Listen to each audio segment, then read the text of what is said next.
ดีน้องมาตึกเวทเศร้าคนนี้เห็นเงือใหญ่ออกมาพี่น้องเงือใหญ่กำลังแรง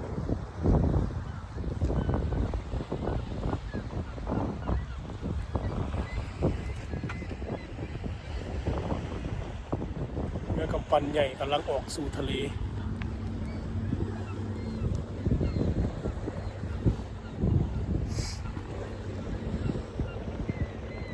ว้าวใหญ่ขนาดนี้พี่น้อง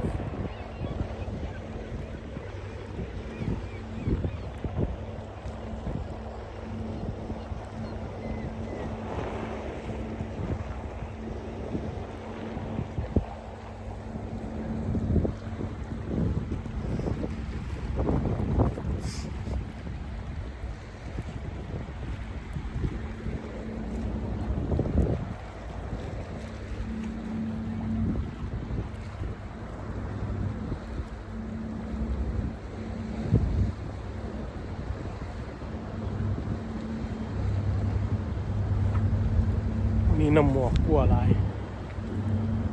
กำปั้นใหญ่กำลังแล่นออกสู่ทะเล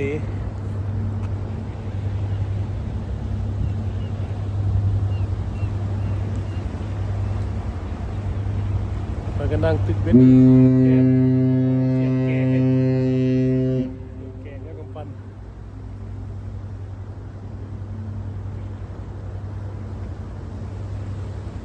ออกไปแล้ว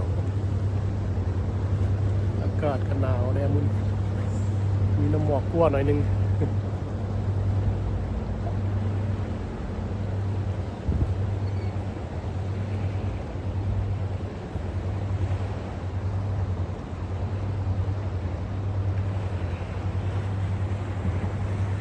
สบายเด้อพี่น้องเด้อเฮือกำปั้นใหญ่ออกไปแล้ว